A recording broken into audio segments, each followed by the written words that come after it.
All right, we're talking about forces. Forces are just pushes and pulls on an object. They're measured in newtons, okay, and capital N.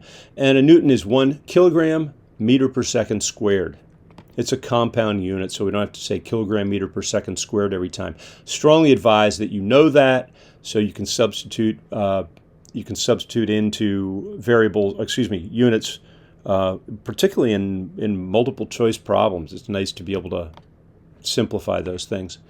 And there are two kinds of forces. There are two categories. Field forces that we're going to talk about. Field forces are things that don't require a contact. They can act across a distance. Gravitation is one. If I drop a book, gravity is acting on that book all the way down. And electrostatic is a field force. That's between two charged objects. There's a force. They don't have to be touching. And then there are also contact forces, a lot of contact forces. One is called the normal force. We'll talk about all these in detail. The normal force is a surface resisting an object being pushed into it. So, for example, if you think of a mattress, when you sit on a mattress, you push down on it. It pushes up to keep you from falling to the center of the earth. Friction, I think you understand what friction is, but we're going to go into a lot of detail on that later. Springs. Tension. Tension is a rope or string or wire, and it's a force, pulling force, always a pulling force.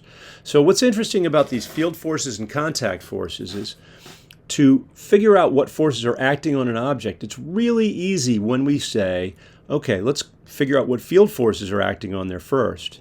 And generally gravitation is going to be one of them. And then every other force is going to be a contact force. So what you do is you look at the contacts and say what forces are associated with this contact. If it's a rope, tension. If it's a surface, it could be normal and or friction. Buoyant force is not something we're going to talk about in this class, but I wanted to put it in there.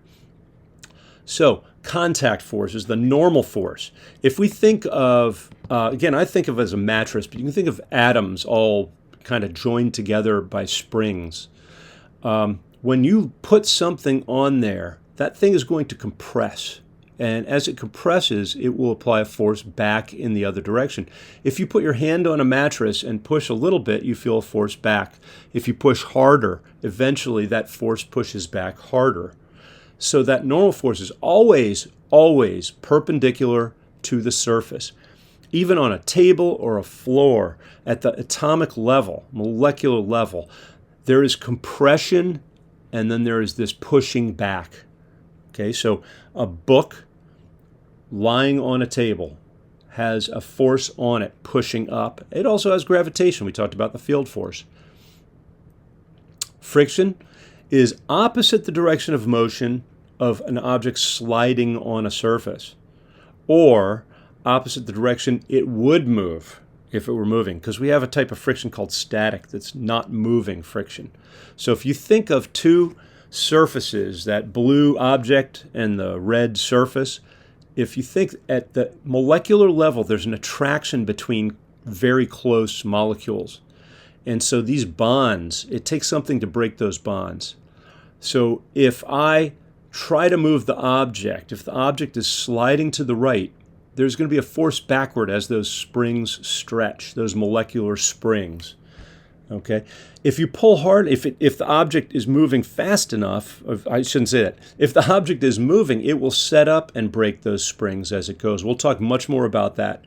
But the direction of the force of friction is always opposite the direction, the motion of the sliding object, and it's always parallel to the surface. A spring is kind of, if we look at the left, I don't have a great animation on this, but if we look at the left as springs kind of relaxed, well, if I push them down, the spring force, those springs will push back against my hand.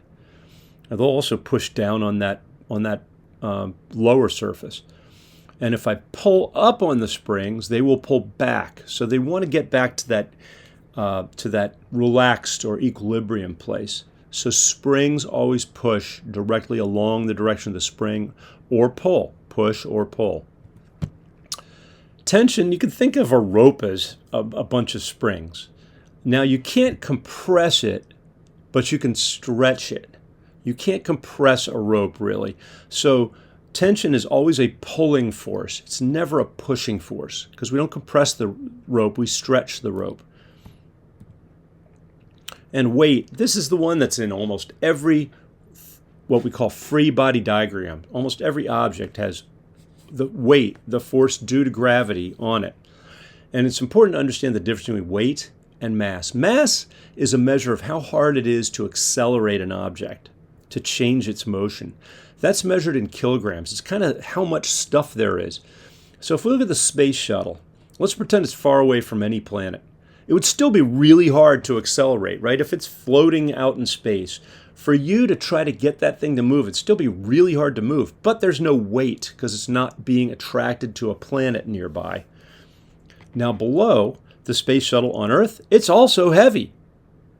Okay? It's hard to move and it's heavy. So it's got a lot of mass and it's got a lot of weight. But these two things are very closely related in the sense of the force of gravity is equal to the mass times g, the acceleration due to gravity. I don't like to think of g as the acceleration due to gravity in this context. I like to think of it as the gravitational field in newtons per kilogram. Still 9.81 or about 10. But I like to think of it as newtons per kilogram because then that mass cancels out. But if you think of it as meters per second squared, mass in kilograms times meters per second squared will give you a force in newtons. Okay, now this is kind of the key to the whole unit. How do we organize solutions when we're talking about forces? And what we're going to do is we're going to do a free body diagram for every object. Every object that we talk about, and we're talking about figuring out what the effects the forces are going to have. We draw a free body diagram, which just shows which forces are applied. Then we draw a frame of reference. Okay, it's really picking positive directions. And then Newton's laws that we're going to go into. Let's look at the free body diagram. Here we've got a dog being pulled by a leash in his mouth. Okay, and let's say he's not moving. When you do a free body diagram, what you want to do is first say, are there any field forces on the dog? Well, yeah, he appears to be near the earth. Okay, so for the dog, I'm going to draw a vector. It's always coming out from the center symbol. This symbol could be a dot, it could be a square. It doesn't have to be a dog. It probably shouldn't be a dog. So that symbol represents the object we're talking about, the dog. And yes, gravity is pulling on the dog. It's pulling straight down. Gravity is always pulling straight towards the center of the earth when we're talking about objects relative to the earth. And we know the equation for that, m times g. If the dog were 15 kilograms, the force of gravity would be 150 newtons. It's very easy to do, 15 times 10. There's also tension from the leash that acts like a rope. It only pulls. We always want these vectors to be coming out from the symbol. Okay, in other words, that vector, I could move it around all over the place, but for the free body diagram, we want it to start at the symbol and move outward in the correct direction. So there's the force of tension. There's also the normal force. And I should say, what I do is I say, I've got a field force. Once I get the field force, everything else has to be a contact force. So I'm going to go around that dog looking for where there's contacts. One contact is the leash. The other contact is the ground. And the ground is a surface, and it commonly has two different forces, normal and friction. Normal we can write as F sub n, or we could just write as n. I think commonly you're going to see me writing with a capital N. And there's also friction. Okay, you might have a problem where they say it's frictionless, but here the friction again operates opposite the direction the object is moving. He's not moving anywhere. But if he were on ice, he would be dragged to the right, so friction is moving to the left. So there's your free body diagram. This is the most important thing because those next two things don't work if you don't have the right free body diagram. I should also say this is the only correct free body diagram. You're going to see that we've got to get rid of angled forces. We've got to replace those with other forces. When you replace those aren't free body diagrams anymore. Those are just tools we use. So let's look at some other ones. Here's a guy on a slope, a bicycle, and we'll take the bicycle and the person as one object. Okay, mg down. Whoops, I've got that animation every time apparently. mg down, that's easy. And I sometimes just write mg because the force of gravity is mg. You can definitely write that on AP tests. Okay, I'm going to go around that bike. Well, there's only one surface. No, excuse me, one contact, and that's the surface. Surface, commonly normal force, perpendicular to the surface. So it's at an angle. And then friction. Well, if you think, this guy's not sliding. If there were no friction, he would be moving to the left, no matter how furiously he pedaled. So friction must be pushing him up the hill.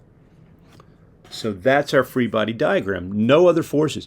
When you're doing the free body diagram, that business is saying, okay, what's the field force? Everything else has to be a contact force. That is the approach that you're going to use that keeps you from having these fake forces.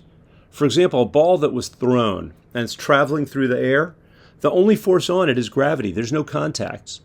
People like to draw a force in the direction of the motion. There is no force. That's a phantom force. That's a mistake. Okay? Now, objects versus systems. I want to talk about that briefly. We talked about the bike and the person. Okay? And we could treat the person as an object, and we could treat the bike as an object. We could treat each wheel as an object. Sometimes we just kind of conceptually group multiple particles, multiple objects as a system and treat them in a little more simple way. And that bike is an example of that. And the reason I'm saying this is if you look at a wheel, even if we think of a wheel, okay, that's a pretty simple thing. I wouldn't think, that clearly is an object that I could use. It's actually a system of points, right? There are parts, different parts on the bike, on the wheel are traveling at different rates. The top part of the bike is moving forward twice as fast as the center of the bike, and the bottom part is not moving. It's really pivoting around that spot. So the wheel is a system. So sometimes what we do is we group a lot of molecules or a lot of objects together and treat it as a system to simplify things. It'll be very clear. If we look at this person, the runner, when you jump out of the block, you throw your arm and your leg forward. Your foot stays at rest. Your center of mass moves forward. That other arm's going up. All sorts of different things are going. So we model it as an object at the center of mass of that object, which we'll talk about later. If you look at that, the car absolutely would be a good system, right? We wouldn't want to break down for each of the people because then we'd have to do all the forces of the seats on the people. Oh my gosh, that's ridiculous. Whereas if we conceptually draw a little dotted line around the car, that makes a really good object because everything in there is moving in the same direction with the same acceleration. Okay, organizing solutions. We now get to the frame of reference. Frame of reference is deciding what our positive directions are. And in most of these, we're going to have two positive directions. So we're going to have what we call orthogonal or perpendicular coordinate axes. And I will say that the biggest rule I use is pick one where one of the axes is in the direction of the acceleration. So we've got the dog free body diagram up at the top.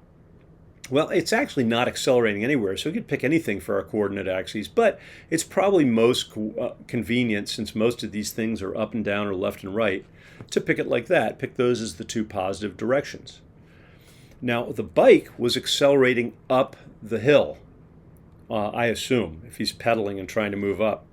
So we would want to pick one of those up the hill. And so it's customary when we have an inclined plane, if something's moving up or down an inclined plane, to pick your frame of reference that way.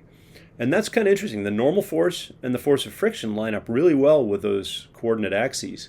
mg doesn't. And so I'll show you in a future lesson how we have to break that down and get components of that. In the top one, we would just have to break down the force of tension. Newton's laws, this is like the center of almost of the whole course. And there are three laws that we're going to be talking about. Newton's first law means if there's no acceleration, there's no net force. It's stated as an object in motion remains in motion, an object at rest remains at rest. The object in motion remains in motion with the same speed and direction unless acted on by an unbalanced force. We call that a net force when there's more force one direction than another direction. So if there's no acceleration, there's no net force. If there's no net or unbalanced force, there's no acceleration. So balanced free body diagrams don't accelerate. Per example here is a person pushing a shopping cart. If that shopping cart is moving at a constant, let's say 3 meters per second in the same direction, there's no acceleration. That means as hard as he's pushing forward on it, there has to be that same amount of friction pushing back. And it's not accelerating up or down either. So as hard as gravity is pulling down, the normal force must be pushing up. If we really think of it as the cart itself rather than the food in the cart, then the gravitational pull of the earth on the cart, mg, plus the force that the groceries are putting down would be equal to the normal force. Okay, so that's how that would look. mg plus the force of the groceries would be equal to the normal force. The applied force he's putting on would be equal to the force of friction. This is really important because a lot of people write down that normal force is equal to mg. It's just not true. It's a rare situation, very simple situation. Newton's second law. Newton's second law is actually more, it encompasses Newton's first law. Newton's second law is kind of the counterpoint. Well, if you have a net force, if one of them is larger than the other in the opposite direction, then you're going to have an acceleration. Or if you have an acceleration, then we know the forces are unbalanced.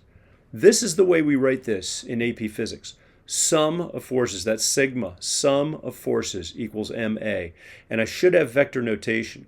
There should be an arrow over the F and the A because the direction of the net force is equal to the direction of the acceleration. If you have more force to the right, it's going to accelerate to the right. Not a complicated equation, but still exceptionally useful. If you think of Newton's first law, no net force, we have 0 on the left, well, the acceleration has to be 0. So Newton's first and second, I sometimes say they got that at Costco. You got 2 laws for the price of 1 there. Newton's third doesn't come up that often, but very useful, very simple. Easiest law and the most difficult to contextualize. Newton's third law states that a force of one object on another is equal to the force of that other object back on it. If I push a grocery cart with a force of 20 newtons, the grocery cart pushes back on me with 20 newtons. Okay? Those two forces don't go on the same free body diagram. If you look at these, the top one is for the cart and the bottom one is for the man. Okay? So if we do a free body diagram for the cart, we've got all the standard things that we talked about before. The force of the man on the cart to the right, let's say that's 20 newtons. As long as that's greater than the force of friction on the cart, it's going to accelerate. Now, if we look at the bottom, the man must be accelerating too. They're going at the same rate, so they've got to have the same acceleration. As long as the force of friction on the man, because friction is pushing him forward. If his feet were on ice, he would just be pushing his feet backwards and nothing. So friction is actually pushing him forward. The cart is pushing back on him with the exact same force that he's pushing on the cart. So if he's pushing with, say, 30 newtons, the cart is pushing back with 30 newtons. Okay, so really important. This comes up if we look at, if we had a free body diagram for the groceries, you see that force of the groceries on the cart, there would be an upward force on the groceries from the cart. That's what's keeping the groceries from falling to the center of the earth. So Newton's third law goes between free body diagrams. You'll never see the Newton's third law pairs on the same free body diagram. And it's always, I always write it as F12, force of object 1 and object 2, equals force of object 2 and object 1, but in the opposite direction. What's interesting here is if you look at the mg of the cart, right? The force of gravity on the cart, what's the Newton's third law partner of that? That's the cart pulling up on the earth. Earth pulls down on the cart pulls up on the earth. It's so small that it's not going to affect the earth very much, but it still does exist there. Okay, let's put it all together. Free body diagram, frame of reference, Newton's second laws. Okay? Free body diagram, we've got a thing being pulled by a rope. So mg, definitely. Then we go around that, and there's a contact. Everything else has to be a contact force other than mg, right? So there's tension, and we know it's 20 newtons at an angle of 30 degrees from the horizontal. We hit the surface. Surface has normal force and friction. Friction is opposite the direction of the motion. Normal force is always perpendicular. It's not up. It's perpendicular to the surface. So now we've got a free body diagram. Let's try to find the acceleration here. Now that seems crazy because we don't know the normal force. We'll figure that out. What we want to do now is free body diagram, frame of reference. Let's pick positive directions. Hey, let's pick that. That seems logical. Again, one of those we want in the direction of the acceleration. By the way, before I go on, how do I know that acceleration is to the left? How do I know it's not up and to the left? Well, you see the force of gravity is 50 newtons. That tension's not strong enough to yank it off the ground, right? Some part of that 20 newtons, the vertical component of that, is not bigger than 50 newtons, so it won't accelerate it upwards. Very trivial thing to observe. Okay, so what we want to do is now we want to make sure all our forces are broken down into those frames, into that frame of reference. So I want to break up that tension. How do I do that? We break it into cosine and sine. The adjacent to that 30 degrees is the cosine, so 20 cosine 30. That means it's being pulled to the left with a force of 17.3 newtons. 20 sine 30 is pulled up with a force of 10 newtons. Now we can do our Newton's second laws. In the y direction, it's not accelerating up or down. So we write our Newton's laws every time. Normal force is up, plus 10 in the positive direction, plus minus 50, that 50 newtons from mg is in the negative direction, equals 5 times 0. So the normal force equals 40 newtons. You'll notice it's not equal to mg. The floor doesn't have to push up with 50 newtons anymore. Think of it, if the normal force was 50 newtons, then the total force up would be 60. The thing would be flying off the ground. So you solve for the normal force. In the x direction, sum of force equals ma. 17.3 in the positive direction, minus 10 equals 5, the mass, times acceleration. And then we solve that. We have 1.46 meters per second squared is the acceleration.